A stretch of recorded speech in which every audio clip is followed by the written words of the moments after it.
Верувам дека ја цениме можноста што и вечерва сме заедно, браќи и сестри, драги присутни во Божјиот дом и продолжуваме да размислуваме, да читаме и да проучуваме за молитвата. Молитвата е разговор со Бога. Има повеќе дефиниции што е тоа молитва, меѓутоа знаеме дека молитвата ни е оставена од Бога со цел да имаме непосредна комуникација со Него и тоа секојдневно. Ние ги изучуваме молитвите на Исус Христос, додека бил на оваа земја, тој се молил повеќе пати. Овде пишува горе 7 молитва на Исус Христос, меѓутоа некои молитви тој ги проширувал и затоа вечера ние ќе имаме една посебна тема наречена Гециманија. Тоа се последните часови, последните мигови или денови од Христовиот живот на оваа планета, на оваа земја. Меѓутоа, оваа тема ќе ни помогне како да се соочиме со бурите во својот живот, кога ќе наидеме на неволи, на проблеми, на искушенија, како да ги совладаме. И ние ќе видиме вечерва како Исус тоа го победил или успел да ги победи искушенијата и бурите во својот живот. Одиме на првиот библиски текст во Матеј 26 глава, 39 и 42 стих. Тука е запишана она непосредна молитва Исусова, каде што вели: Татко мој, ако е можно, нека ме одмине оваа чаша. Но не како што јас сакам, туку како ти, татко мој. Ако е можно да ме одмине оваа чаша, да не ја пијам, нека биде твојата волја. Интересно, постојано кога Исус се молел, почитувани, на крајот кажува нека биде твојата волја.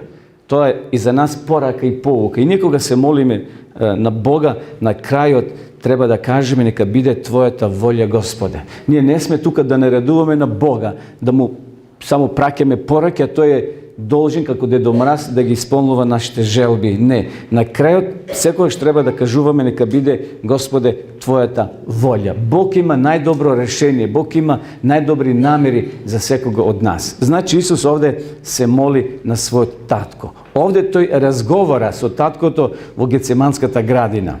Таа била последна Исусова молитва пред распнувањето. Исус го знаел патот, Исус го знаел целото сценарио, тој ги знаел сите чекори кои треба да ги направи, но сепак тој етапно ги совладувал чекор по чекор. И овде сега, во Гецеманската градина, тој го излива своето срце пред својот небесен татко. Го излива своето срце. Тука во Гециманија ја отсликува неговата внатрешна борба и соочување со крстот. Исус знаел дека го очекува крст. Исус знаел дека ќе има проблеми. Исус знаел дека ќе биде фатен. Исус знаел дека ќе биде издаден од својот најблизок соработник, од благајникот Јуда. Исус знаел дека го чека испитување кај Пилата, кај останатите суди и на крајот ќе заврши на Голготскиот крст. Молитвата ни открива дека Исус не делувал како робот. Значи Исус не бил тој робот, па од страна некој да го со јажење померува или подмрднува. Тој бил личност, Исус бил личност кај што можел да се врати, дури да се симне од самиот крст и да замине горе кај својот татко. Значи Исус бил личност со слободна волја, која носи своји собствени одлуки за патот по кој ќе оди. Исус морал и не морал. Тој доброволно го прифатил тој планот на спасението. Во ова молитва избива Исусовата човечност на површина. Значи овде Исус е како човек се поставува. Зато тој се моли, ние минатиот пат рековме, често пат Исус се моли како човек. И затоа вели татко, ако е можно да ме одмине таа чаша, а не можело да го одмине. Зашто во планот е зацртено Исус да страда, Исус да умре, да биде раснат и на крајот да воскресе. Но сепак тој се овде однесува како човек, бидејќи Исус сета борба ја поднел како човек. Одиме понатаму. Значи човекот не е машина.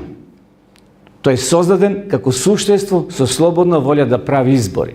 Уште од Адам и Ева, кои биле создадени како први луѓе, Бог им всадил во нивниот ум слободна волја да самите одлучат на кого ќе му бидат верни, дали понатаму ќе бидат на Бога или ќе бидат сега на новиот господар кој се појавил, а тоа е сатаната. Ова е клучно прашање. Како јас денеска и ти, како ние користиме слободната волја? На жалост денеска многу луѓе ја злоупотребуваат и велат: што ти е гајле? Јас само одлучувам за својот живот, како ќе живеам. Може да кажеме ние така. Меѓутоа и последиците ќе ги сносиме сами. Ако не го слушаме Господа и не ја пазиме патеката кој тој ја постоило, дека бил нова земја. Бидејќи Исус вели, јас сум патот, вистината и животот. Како ќе ја користиме нашата слободна волја, драги присутни, зависи од нас. Исус не ја злоупотребил слободната волја. Тој го избрал вистинскиот пат кој го однел до крстот, односно, тој крст ќе ни донеси нам спасение. Каде е искажена ова молитва? Изговорена е во четврток, во страдалната седмица. Тоа е позната она страдална седмица во православието. Тие посветуваат многу внимание на тоа. Но тој е четврток, страдална седмица. Само неколку часови пред крстот. Знаеме дека Исус бил фатен во четврток, издаден од Јуда, потоа сослушуван кај еден и кај друг. Еве, според некои традиции, ова зграда е влезот на Гецеманската градина. Тоа е значи голем парк. Подоцна ќе видиме уште неколку фотографии. Маслинска гора, близу Јерусалим. Тука е таа Гецеманска градина, полна со маслинки, со маслинови дрва. Значи, после пасхалната вечер, ако читате во Библијата, во Новиот Завет, ќе видите дека Исус им рекол на учениците да донесат што требало за Пасха. Според старите обичаи. Јагне, така, и да направат пасхална вечер. Но Исус тоа го направил и воспоставил, знаеме, нов завет. Тој барал да се донесе сега вино и леб. И тоа го поделил на учениците. Но после пасхалната вечер, Исус ја поминува вечерта во Кедронската долина и потоа дошле во Гецеманската градина. Значи, Исус заедно со своите 12 апостоли. Замислите, тој како една група на млади се наоѓаат на некоја акција летна. После 2 недели на дружење треба да си заминат. Последна вечер. До 2-3 часот остануваат, се веселат, се радуваат. Меѓутоа, ова било некоја посебна средба. Исус знаел што го очекува. Учениците тоа го гледале во магла. Се уште не може да го разберат мигот кога Исус ќе умре, а тие ќе се распрснат како овци без пастир. Исус, значи, цела вечер се молел да Бог му даде сила да издржи, бидејќи го очекува крст. Значењето на еврејскиот збор Гециманија е преса за масло. Значи, во буквален смисол, Гециманија значи преса за масло. Таму имало многу маслинки. Еве, гледате како изгледа ова преса старовремска. Значи, тука се ставале маслинките и овој камен се тркало наоколо и доле се цади масло. Значи, во секоја таква градина, таму во Палестина, имало такви преси. Гециманија била градина на маслинки. Во таквите градини, значи, се наоѓале преси за масло. Еве, што кажува Вилијам Баркли. Во самиот Јерусалим немало градини со било какви големини. Бидејќи во градот кој бил изграден на брдо, а Јерусалим е претежно на брдо изграден, немало места за отворени простори. Секој дел од земјиштето имало своја градежна вредност. И денес како е во Јерусалим, околу 2 километри е најскапото земјиште во Јерусалим. Таму се парцелите многу скапи, многу богати луѓе купуваат дел од тоа место, бидејќи според традицијата и верувањето Исус ќе дојде токму на Маслинската гора. Таму ќе дојде новиот Јерусалим. И многу светски луѓе, богати, сакаат таму да бидат и кога ќе дојде Христос први да го видат. Иако вели Библијата, сите луѓе ќе го видат одеднаш. Дури оние кои го прободаа и оние кои се покојни ќе воскреснат во миг на око. Но како е да е? Гледате уште од кога тоа место било скапоцено место. Секој дел од земјиштето имало своја градежна вредност и затоа богатите граѓани имале своји приватни градини на падините на Маслинската гора. Еве, отприлика, ова слика ќе ни го доближи таа гледка ќе ни ја доближи. Овде е Маслинската гора, а овде е Јерусалим. Гледате од брдо како се убаво гледа. И секоја парцела се има свој газда. Не може секој да биде таму и да има дел од тие простори. Но се прашуваме како Исус успел да влезе во Гецеманската градина, кога видовме на фотографија пред малку врата, зид и не може секој да влезе. Мора да имаш клуч или дозвола да влезеш во таа градина. Од каде Исус има право да влезе во таа градина? Еве денеска како изгледа Маслинската гора. Значи, од Јерусалим, од птичја перспектива. Поред Гецеманската градина се наоѓа црквата на сите народи. Тоа е таа црква. Znači, tija se tuka crkvi izgradeni, gledajte, ovdje imate muslimanska crkva, odnosno džamija, sve koja peda je zlatno zemljište tamo.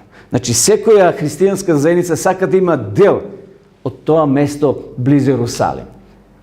Sve koji se povikao na nekoja tradicija, kako što se muslimanite, judistite, odnosno jevrejite, hristijanite i tako na tomu. No, ova crkva je narečena crkva na site narodi. Izgradena tukavo blizina na Gecemanskata gradina. Gecimanje je bilo omiljeno mesto nisu za Jerusalim. Znači, to mesto bilo omiljeno Isusa.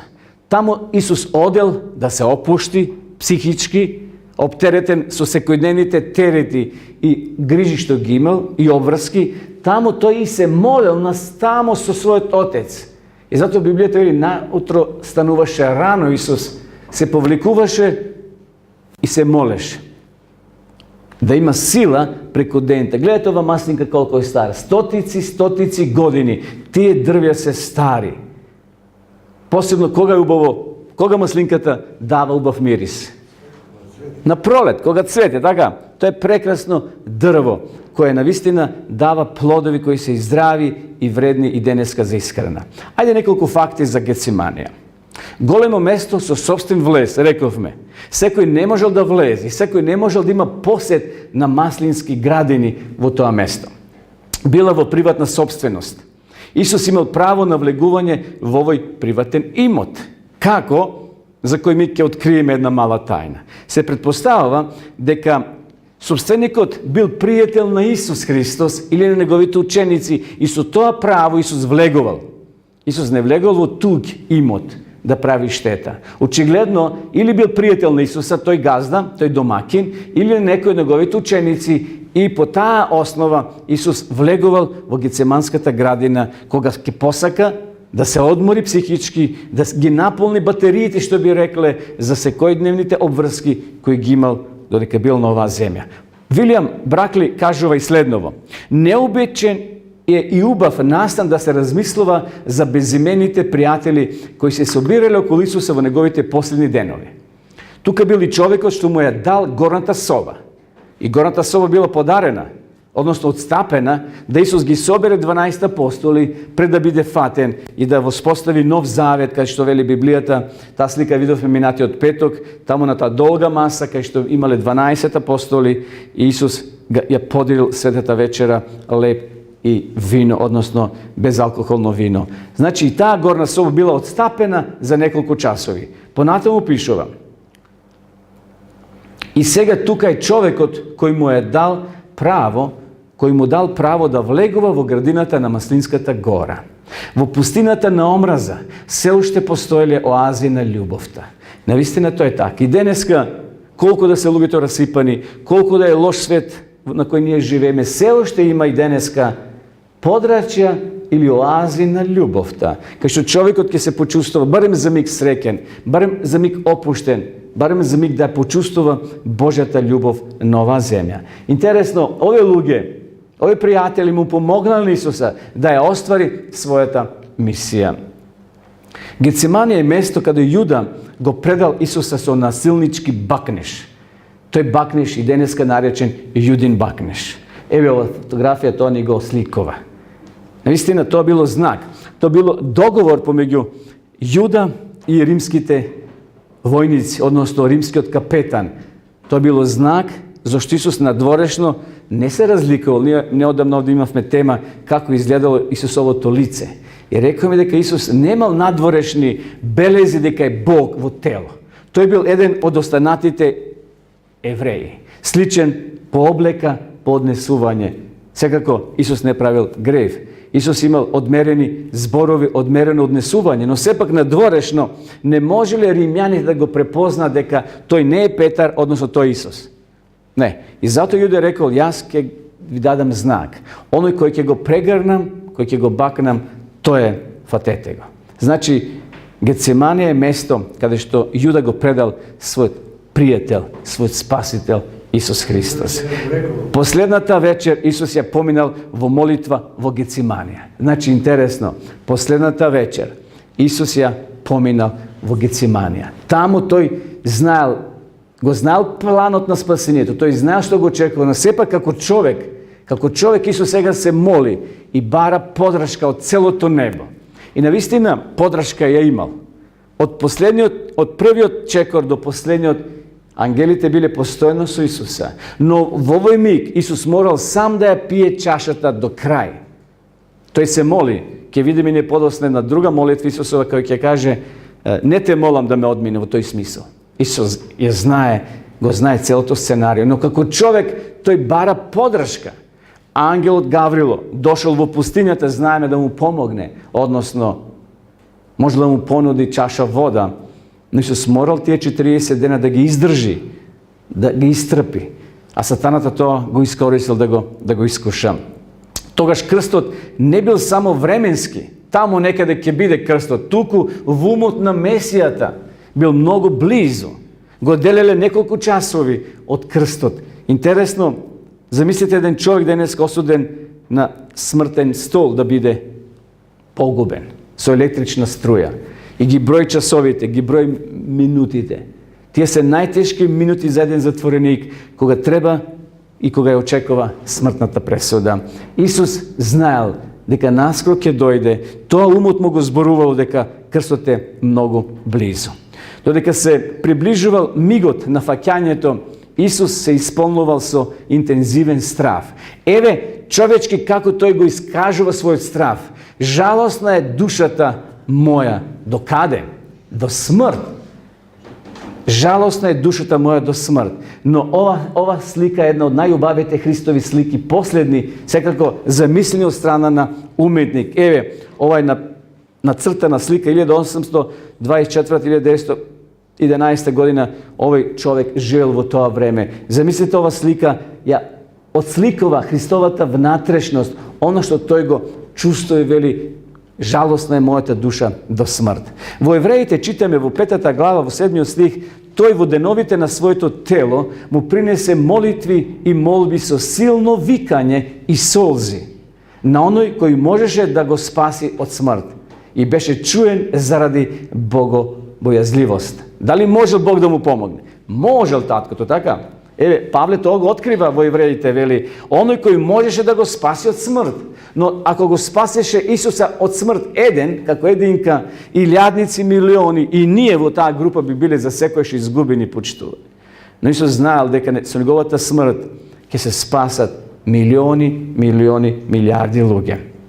И затоа, еве, што кажува Исус на своите ученици: не можете ли да ја пиете чашата која јас ќе ја пијам и да се крстите со крштевањето со кое јас се крстив?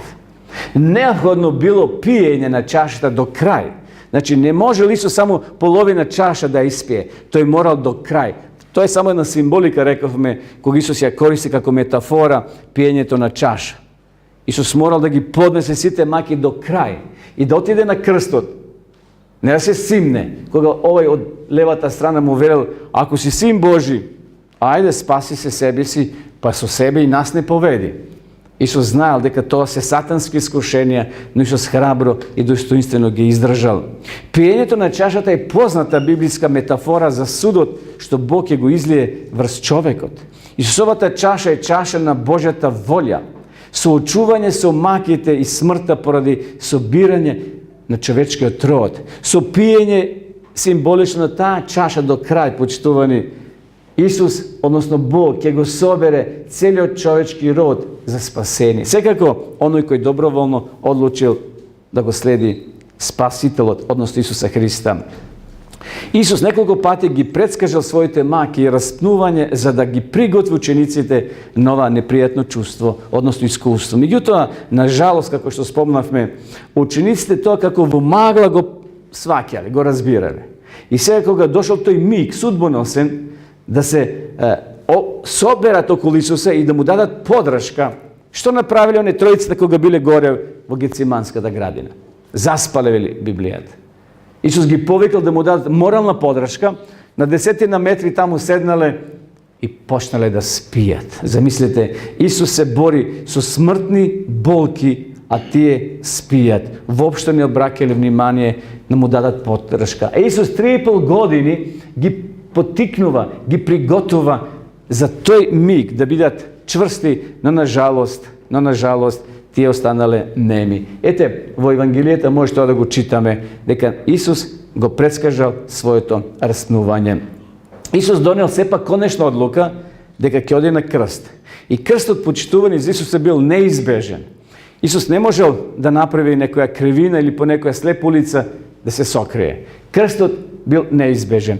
Исус донел одлук овде во Гецеманската градина дека ќе оди до крај. Дека ќе оди до крај и ќе ја твори, ќе ја исполни волјата на неговиот татко. Доналд Крейбил напишал: во Гецеманија Исус бил искушуван борбата доброволно да ја продолжи и да оди по патот на љубовта, иако имал физичко насилство. Имало, секако, го тепале, го ударили по образот, а Исус се одбранил и рекол: што ме тепаш на војникот римски? Што ти скривив, што ти направив лошо? Значи, Исус, иако бил Бог во тело, иако ние христијаните треба да бидеме понизни, но сепак не треба да дозволиме да не тепаат без потреба и да не малтретираат. Исус рекол: што ме тепаш? Ако имаш нешто, кажи. Тоа било сепак искушение да побегне, да се бори, да се освети во сенката на одвратниот крст. Исус можел да се освети на сета таа маса кои дошле да му се смејуваат, на сета таа гарда на римски војници, на таа елитна римска војска која дошла бидејќи мисли дека Исус ќе направи востание, бидејќи тие го замешувале со Варнава кој правил зулуми во Јудеја, во Палестина, и затоа бил и затворен. На жалост, евреите ќе гласат за убиецот Варнава, а ќе речат: расни го Исуса. На жалост, Спасителот ќе биде раснат. Значи, Исус можел, почитувани, да направи проблем, под наводници, да се освети, да се бори во сенката на одвратниот крст, вели овој Господин. Таму, еве ова слика ни го покажува, ја покажав натрешната борба на Исуса. Таму поред каменот, пише во книгата Копнеш на вековите, посебна глава, во Гецеманија Исус како се борел, вели, клекнал поред еден камен, ги кренал очите и главата, ги скрстил рацете и се молил на својот Отец. Исус имал внатрешна борба и затоа тој не се потел природно, туку капки на крв капеле од неговото чело. Лекарите велат дека тоа е јака, силна внатрешна борба, да преку челото ти избиват капки на крв. Исус имал притисок не од физички овие што го малтретирале, туку од внатрешна борба на гревот, што требало да ја понесе твојот и мојот грев, да го понесе на крстот и да бидат раснати нашите гревови. Исус во овие пресудни мигови побарал поддршка од своите најблиски ученици. Меѓутоа, што се случило? Гледате овде на оваа фотографија.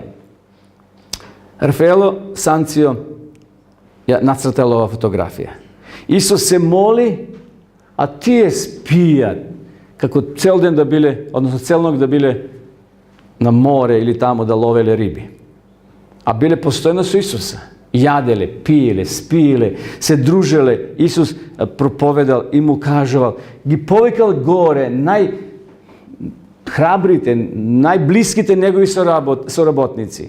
На жалост, што се случило? Тие заспале. Дали ние ќе преспиеме последната деценија? Дали ние ќе го преспиеме последниот месец? Дали ние ќе го преспиеме последниот ден, последниот час, последниот миг, почитувани, и нема да го приметиме Исусовото доаѓање? На жалост, многумина тоа ќе го направат. Приказната за 10 девојки, 5 мудри и 5 оние немудри или неразумни, тоа ни го слика дека тоа ќе биде слика и прилика на ова човештво.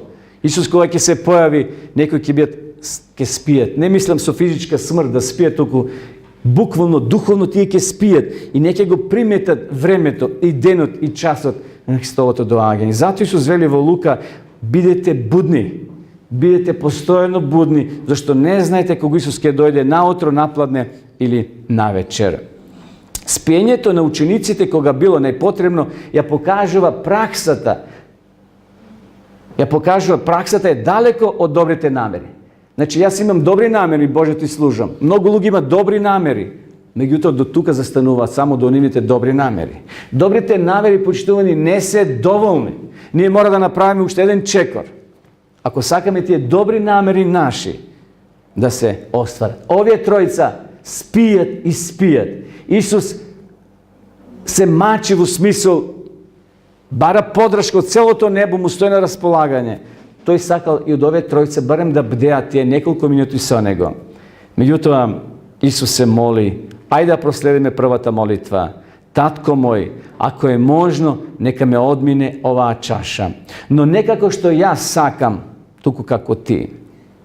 Почитувани, таму во Гецеманската градина, моето и твоето спасење, спасението на целото општество, на сите луѓе, било во опасност. Дали Исус ќе оти до крај, или пак ќе се врати назад кај својот Отец. Овде се водела последната битка, последната борба, не на крстот горе. Тоа е било само завршно сценарио. Тука во Гецемани Исус морал да донесе конечна одлука. Бог не ја одредил судбината, почитувани. Бог е апсолутно суштество, но во поедини случаи бил подготвен да се предомисли како одговор на молитви на поединци. Значи Исус не се предомислува, Исус не лаже, Исус не ги менува своите планови одлуки, но во некои мигови Бог има апсолутно право. Бог има апсолутно право да ги промени своите одлуки. Еве сега ќе споменеме неколку такви. Изликувањето на Езекија, сеќавате. Што му рече пророкот на Езекија? Дека ќе умре, така? Меѓутоа, кога се вратил пророкот назад, таму во дворот Бог му вели: пророче, врати се и кажи му, се предомислив. Ќе му продолжам 15 години на живот. Очигледно Бог има апсолутно право и ние не смеме на Бога да му замеруваме. Бог има апсолутно право. Понатаму, да го следиме следниот. Уништувањето на Ниневија. Што му вели Бог на Јона? Оди, проповедај и кажи им, зошто Бог ќе пушти оган и ќе го уништи градот. Градот бил некаде околу 120.000 жители. Таков град нема во Македонија. Тетово, Куманово нема толку, но отприлика, замислите, 120.000 жители Бог одлучил. Јона одржал евангелизација, го поменал за колку дена? За 3 дена, вели Библијата. И сега Јона се качил горе на витечот, таму, тоа едно брдо кај Кавадарци, да го гледа градот како ќе гори. А Бог во меѓувреме што се случило со народот доле? Царот што наредил? Пост и молитва. Да постат не само луѓето, туку и кој? И животните и стоката. И Бог се предомислува. Бог ја менува својата одлука. Бог го менува својот план. Јона чека оган. Јона чека уништување. Јона чека оно што Бог го кажал да се изврши. А Бог го менува планот. Значи, Бог има право во поедини моменти. И затоа, почитувани, кога ние денеска ќе се соочиме со бурите во нашиот живот, треба слободно да ја отвориме својата душа кон Бога. Бог има решение. Бог е апсолутен владател на небото и на земјата. Тој има решение за сите наши проблеми. Тој има решение за сите наши грижи. Наше само целосно да му веруваме. Значи, кога се соочуваме со бурите во својот живот, да се молиме со вера во Божје водство. Бог ќе изнајде решение. Бог така ќе ги сврти работите, што ние воопшто нема да бидеме свесни дека тоа се случило. Но Бог сака да покажеме искра на нашата вера во Него. Кога ќе се соочиме со бурите во нашиот живот, да се надеваме на Божите ветувања. Еве што вели пророк Исаја во 43 глава: кога преминуваш преку вода, со тебе сум. Или преку река нема да те потопи. Ако тргнеш низ оган, не ќе изгориш, пламенот нема да те опали.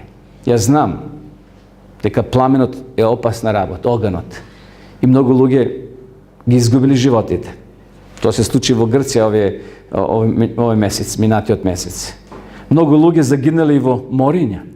Да, водата е опасна. Таа кога е контролирана е добра за човештвото, и огнот и водата, но кога излезе од контрола, може да биде проблем.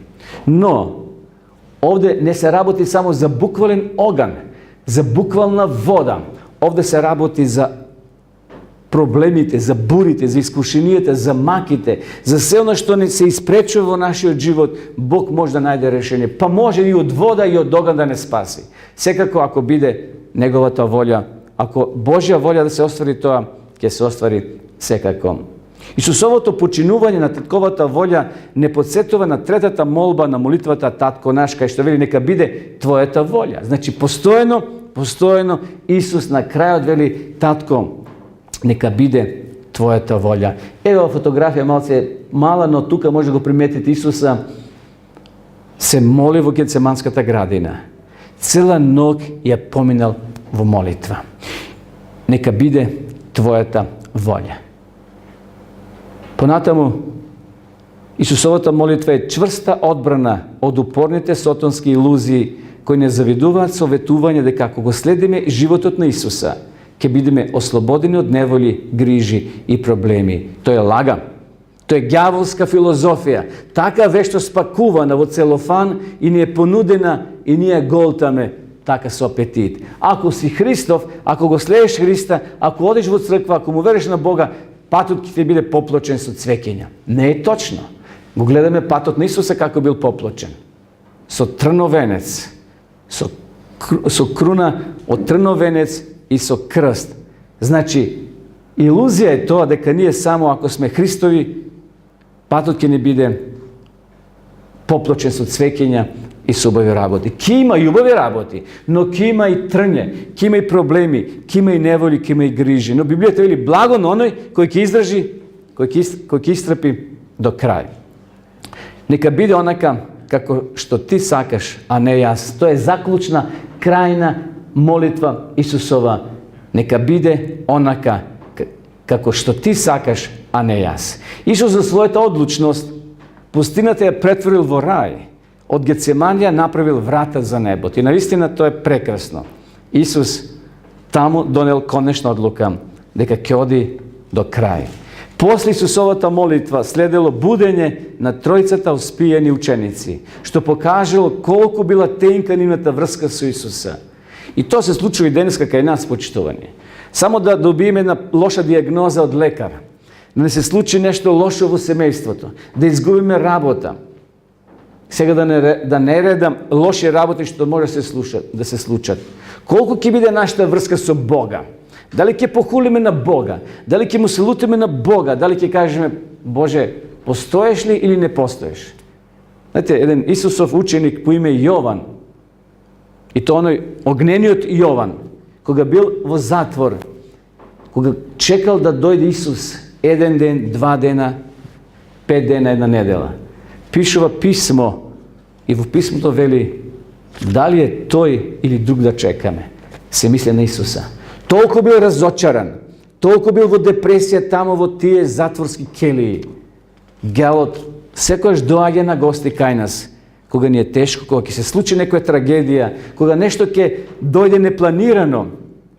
Сатаната ќе дојде како непоканет гостин и ќе ти рече, гледаш, не вреди да одиш во црква. Не вреди да веруваш во Бога. Овде ја гледаме тенката линија, почитувани на Исусовите ученици. Колку биле близко до Исуса, но на жалост биле многу далеко. Тие биле физички до Исуса близу, но духовно биле многу далеко. А Исус ја моли својата втора молитва. Татко мој, ако не е можно да ме одмине оваа чаша, да не ја пијам, нека биде твојата волја. Повторно гледате, Исус се потпира на волјата на таткото. Исус бара исполнување сега на Божјата волја, не на својата. Исус бил одлучен во оваа намера. Исус бил одлучен, татко, нека биде твојата волја. И пак ги остави и отиде да се помоли по трет пат и ги изговори истите зборови. Зошто 3 молитви, почитувани? Трите молитви во еврејската традиција укажуваат интензитет и сила на молитвата. Сеќавате, често пати тамо вели во Јован 3 глава, кога во прашање Никодим, кога дошол, Исус му вели, навистина ти кажам, 3 пати му повторува на Никодима дека наново треба да се роди. Значи, во еврејската традиција, трите работи укажуваат на интензитет, на сила, на важноста на тој настан. Ајде ги видиме сега резултатите. Тука, поред тој камен, Исус ќе донесе конечната одлука. Тука Исус ќе биде заекнат на вистински начин пред настаните со кои требало да се соочи. Исус овде, почитувани, донел одлука. Ќе ги спаси сите луѓе без обзир на цената. Исус бил подготвен од своја страна, а учениците биле на жалост неподготвени. Иако Исус 3,5 години ги подготвил, ги учил. Тоа замислите еден наставник цела година им предава на децата и на крајот имат писмена задача. И некој добива единица, некој двојка, некој петка. Сите не се подготвени на крајот да дадат добри резултати. Учениците, на жалост, не биле подготвени да испорачат добри резултати на својот учител на Исуса. А Исус бил подготвен да ја твори, да исполни волјата на својот Отец. Исус го понел, почитувани, твојот и мој крст. Исус го понел крстот на спасението. И сега прашање за нас, што сме ние подготвени да сториме за Него. Дали се подготвени да одем по ова улица Вија Долороса?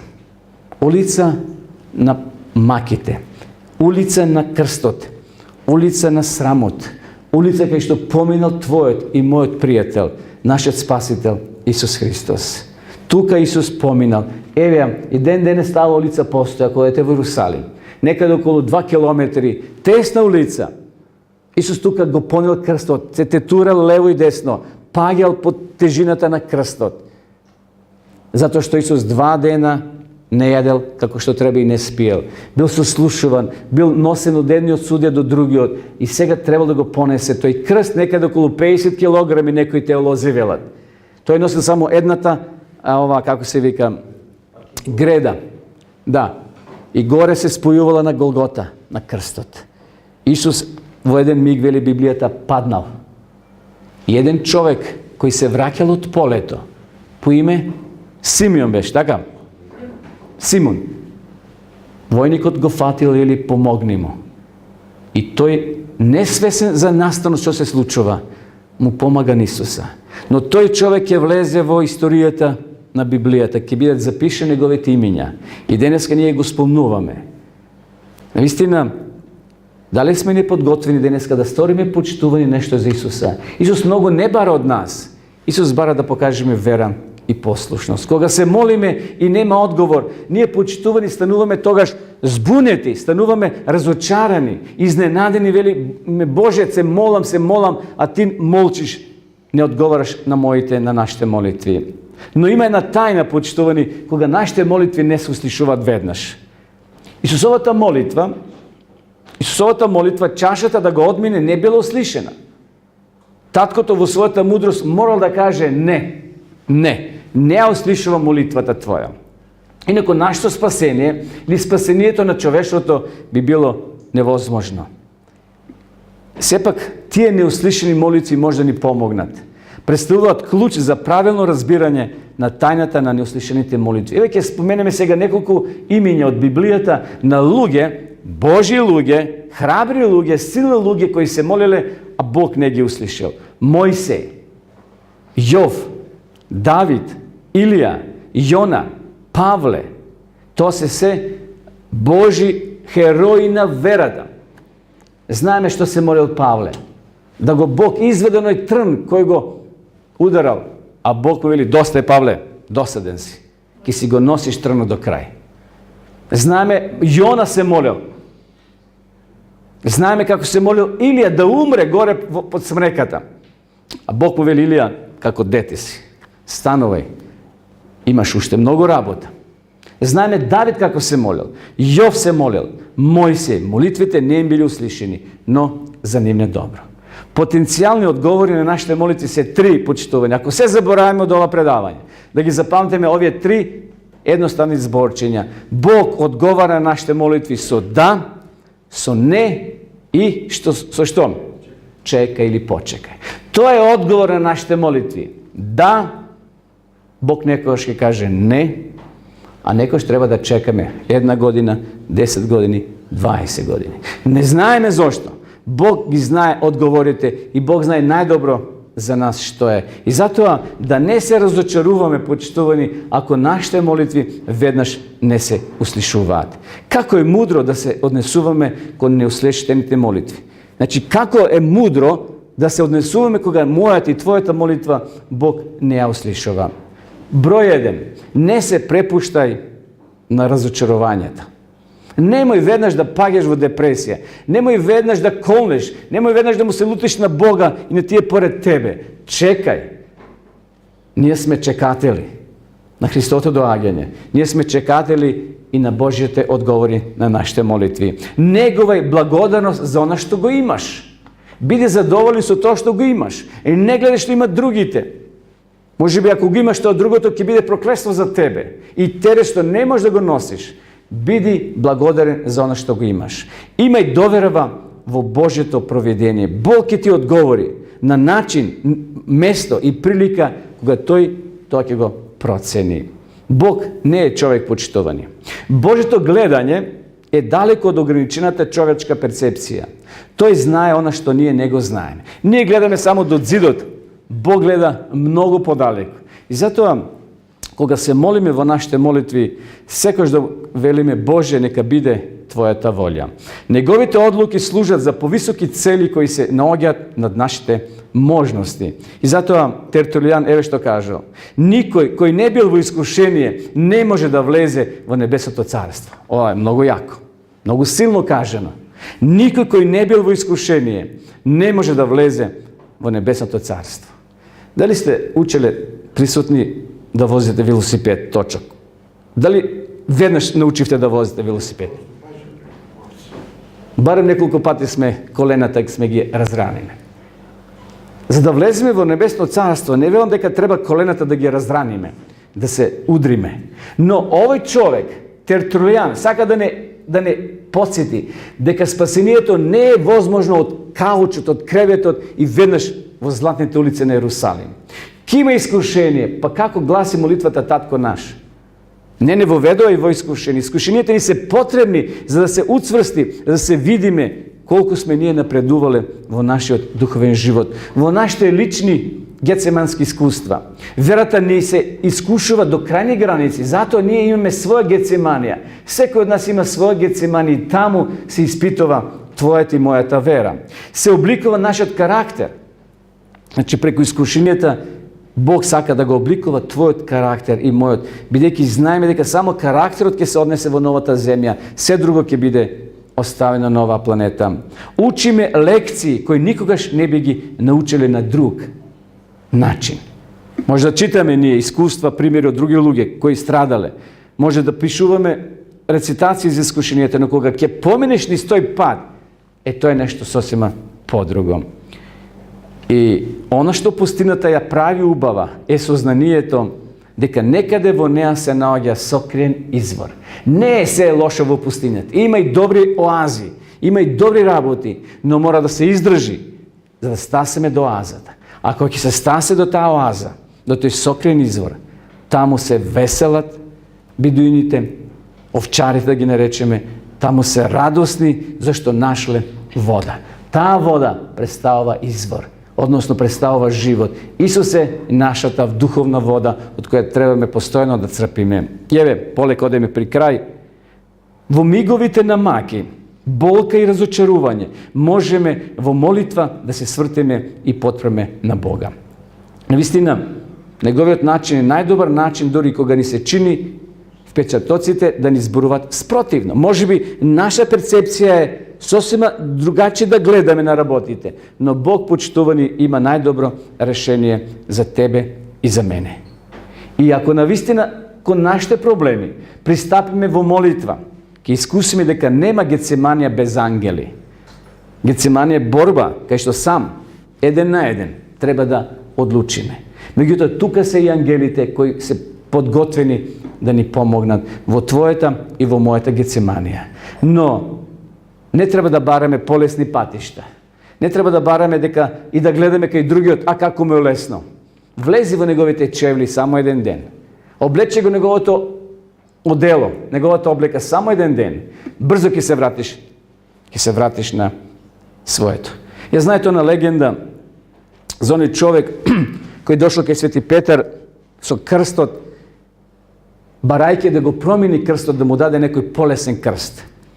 I došao kaj Sveti Petar, čovjek ti veli, Sveti Petre, sakam da go smenam krstot. Mnogo me udara dole vo nozete i vo glavata. Petar mu rekao, dobro gospodine, vlezi tamo vo ta butilnici, ima mnogo krstovi. Odberi si koji sakaš. Čovjek odložil svoj krst nad zidot i pošao da ga isprobuva. 1, 2, 3, 1, 2, 3. Ja pominal setara butilnica. Site nekako go udarali, koji na uvo, koji na noga, koji vo bubri, koji vo ramo. I na kraju povtorno se vratil na svoj krst. Go zel i izlegol nadvor.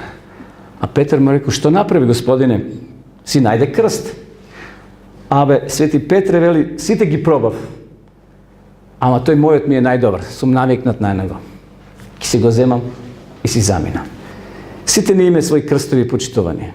Nekoj može mi izgledat lakirani, pubavi, od drugi od, međutim, Bog da ni dade sila. Той кръст се маките, изкушенията, проблемите, да ни даде Бог сила и вера, да не клониме, да не папсаме на той пат, кой го следиме.